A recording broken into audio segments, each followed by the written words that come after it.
Cavernas. ¿Por qué pensé en cavernas? Porque me remití al famoso mito de Platón, que está en La República, es uno de los más conocidos. Es una alegoría que representa al modo de conocer el mundo. Aquellos prisioneros que estaban en la oscuridad solo veían sombras proyectadas por una hoguera que desde la puerta se interponía con objetos que pasaban y proyectaban sombras como esas que están al techo. Esas sombras, por los prisioneros que estaban dentro de las cavernas, eran tomadas como la realidad. Y mi provocación de reflexión hoy fue que las sombras ahora están afuera, nosotros estamos adentro, y lo que tomábamos por real es todo aquello con lo que no tenemos contacto, todo aquello que fue en nuestra vida hasta antes del inicio de la pandemia y todo aquello que no va a ser lo mismo si es que existe todavía cuando salgamos. Este periodo es un periodo, una gran oportunidad para conocernos y para conocer todo aquello que estaba oculto, que estaba dormido y que ahora está con nosotros todo el día, todo el día. ¿Y por qué pensé esto? Porque digo, ahora que estamos todos encerrados en nuestras cavernas, que son nuestras casas, nuestros refugios, y en qué nos diferenciamos de la edad de las cavernas históricas, en que, bueno, tenemos tecnología, tenemos esta tecnología que nos permite estar conectados, al mismo tiempo en que se ha bloqueado, se ha cerrado una realidad en la que vivíamos. Tomábamos eso como real, lo único real. Y de repente todo eso fue clausurado, fue cancelado, y hoy millones de personas volvimos a la instancia humana en la que no podemos salir por el peligro que nos amenaza a todos, ¿no? Una amenaza de muerte. ¿Y cómo llegamos a este punto? ¿Qué significa?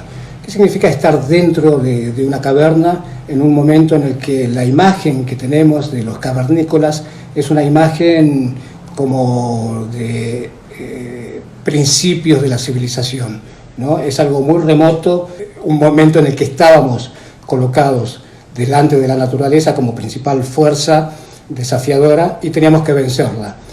Y estábamos nosotros, hace un mes atrás, estábamos en otra realidad, creyendo que estábamos en el tope del desarrollo de la humanidad y poco tiempo después caemos en esta situación. Hay una obra muy interesante de Saramago que se llama Ensayo sobre la ceguera, que es muy clara, muy precisa sobre esa pequeña distancia que hay entre la civilización y la barbarie, a partir de que las personas comienzan a quedarse ciegas. Qué interesante, ¿no? Pensar que la ceguera, en ese caso, lleva a reflexiones que también pueden ser las nuestras sin que seamos ciegos, sino que de repente comenzamos a ver. Pero la caverna también es un espacio que tenemos asociado a la oscuridad, a lo desconocido, porque es allí, tanto en los tiempos remotos como ahora, donde se hospeda aquello con lo que normalmente no tenemos contacto, con lo que dejamos relegado solamente para reponer las energías en el día a día cuando nos preparamos para cumplir con nuestras tareas en aquella otra realidad que, volviendo al punto anterior, ahora sería la ilusión, porque aquello no existe más, y cuando volvamos, cuando salgamos de esta cuarentena, muy probablemente no va a ser lo mismo que era antes. No sabemos exactamente qué es lo que viene, pero sí que estamos ahora como en un periodo como de incubación, tal vez, no del virus, por favor, pero sí de incubación de aquello que estaba latente dentro de nosotros, ¿no? Yo pienso un poco en la imagen de la oruga que se transforma en mariposa después de pasar un tiempo, un periodo como de fermentación, de hibernación, de incubación, hasta que su naturaleza emerge con las alas y abre hacia un espacio diferente, ¿no? Pienso que esa es una buena metáfora interesante para pensar este momento en el que nos encontramos a nosotros mismos. Transformación interna. Y es como que la naturaleza nos muestra esos ejemplos que nos sirven en este momento de reflexión sobre qué estamos viviendo en esta caverna. Y claro, hay, como cualquier experiencia frente a lo desconocido, hay una serie de inestabilidades en la que caemos. Entonces, esta es una nueva realidad que se impone a nuestra racionalidad, y no solo a nuestra racionalidad, sino también a nuestra emoción y a nuestro cuerpo también. Entonces, en este punto, en este momento de oscuridad en el que estamos dentro de las cavernas, que son nuestros hogares actuales, esa es la metáfora, nos encontramos con que hay 4 ejes fundamentales con los que tenemos que lidiar. El eje físico, porque estamos confinados, el espacio se ha reducido drásticamente. Las recomendaciones que hemos recopilado en función de todas las experiencias que hemos visto en los países anteriores por donde pasó esta pandemia son la de mantener justamente una regularidad en la actividad física, que es algo que podemos aprender ahora si no lo hacíamos antes, y mantenerlo para el eventual momento en que salgamos, que nadie sabe todavía cuándo va a ser. Pero bueno, fortalecernos en lo físico es súper importante, tanto con la actividad como con la alimentación y el descanso. Y es una gran oportunidad también de conocer nuestros cuerpos, ¿no? Cómo funcionan, porque cuando uno está corriendo, tomando el auto para ir a cumplir con sus compromisos y demás, muchas veces no se coloca atención sobre cuál es el instrumento que estamos usando para eso. El segundo punto, emocional.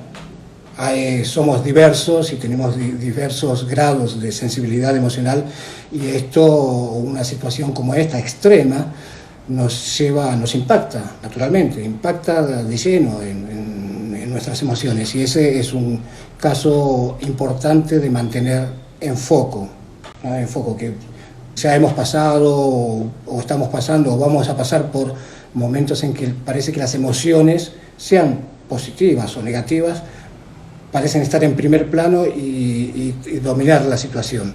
Esto es otro de los ejes que me parece que es muy interesante que podamos aprender en este periodo de confinamiento. Lo mental. Mental es una gran oportunidad de ejercitar, de hacer todos los trabajos que habitualmente se hacen, sea en una rutina de estudios, en un programa de profesionalización, de capacitación, lo que fuera. Un riesgo fuerte es la infodemia, exceso de información.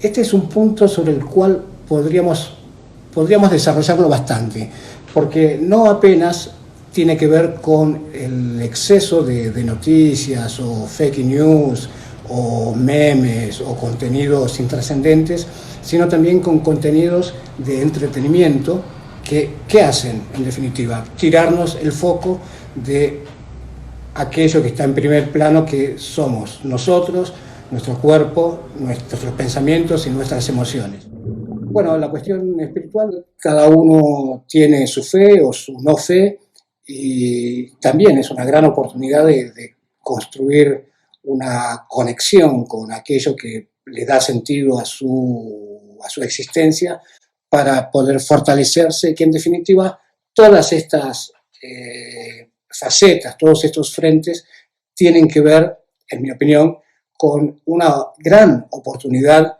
de fortalecernos.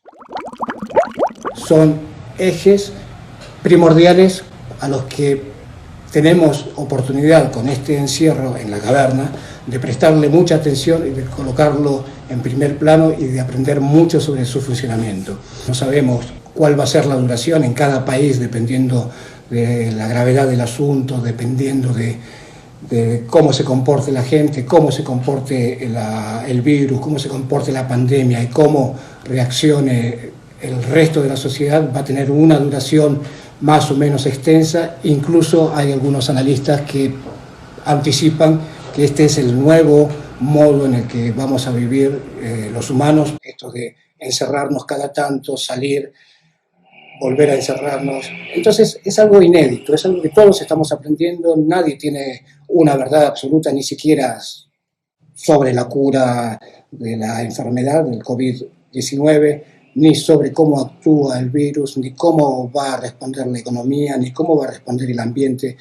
Es una, como lo veo yo, una primera vez en que estamos en guerra mundial, que es una guerra mundial, contra un enemigo que es invisible, y una guerra en la que no hay una parte de la humanidad contra otra, una nación contra otra, un grupo de interés contra otro, sino que estamos todos del mismo lado, aquí, adentro, en las cavernas, contra el enemigo externo que está allá amenazando, acechando. Y esto es inédito, es la primera vez que ocurre en la historia conocida, por lo menos por nosotros, y es la gran oportunidad que tenemos de fortalecernos, de conocer y de crear esta nueva realidad a la que vamos a dirigirnos cuando esto se vaya flexibilizando. Corra jornalista, ¿pensás que tenemos que desplugar por periodos? ¿Cuánto? ¿Horas? ¿Días? Paulo Viera, colega y compañero de entrenamientos. Sí, creo que sí, que esto es opinión, no es información, es opinión.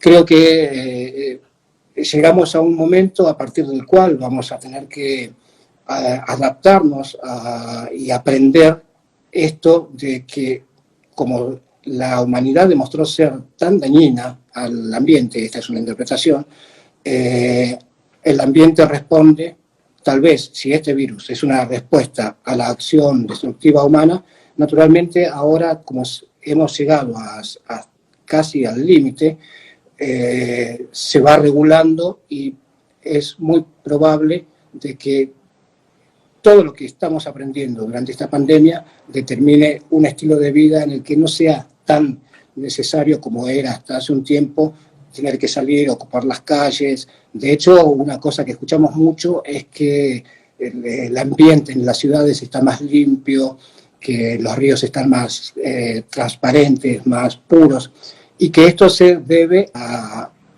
frenada de actividad de presencia humana. Entonces, creo que sí, que aunque no lleguemos a una emergencia sanitaria, uno de los legados de esta pandemia va a ser justamente el hecho de regularse, así como las mareas. Las mareas suben, están un tiempo, después se retiran. Así como las estaciones, los hielos. El invierno avanza, enfría todo, después se retira y continúan las estaciones. Y algo sobre eso, para terminar, que creo que es muy importante, es que esta pandemia demostró la preponderancia que tiene lo digital en esta época, en la que no es tan necesario y tan urgente y tan indispensable como se nos había hecho creer que pudiéramos tener las herramientas digitales para trabajar y desarrollar nuestras tareas a distancia. Claro que hay una serie de implicancias sobre eso. Marco Polo, gelatería. Eloy, yo creo que a partir de ahora se van a quebrar muchos paradigmas. Concuerdo, totalmente. Ya hay varios que se están quebrando. Cabanilla, esto supone un cambio formidable para todos, sobre todo en nuestra forma de relacionarnos. Fundamental, clarísimo. Marcelo, sería ideal si las aerolíneas dejan un día de la semana 100 vuelos y dejar el planeta respirar. Es algo interesante. Estela, tenemos que reaprender a vivir y colocar como prioridad a nuestro planeta. Alejandro, somos dañinos, es así, nos ponemos por delante del planeta y no somos más que pasajeros. La idea de armar esta transmisión un poco fue intercambiar sobre cómo nos vamos preparando hacia la salida, hacia la puerta, hacia el retorno al exterior, que pienso que ese exterior al que vamos a ir después que se libere la prisión, digamos, no es el exterior que existía antes que comenzara la pandemia, es diferente y nosotros también vamos a ser diferentes.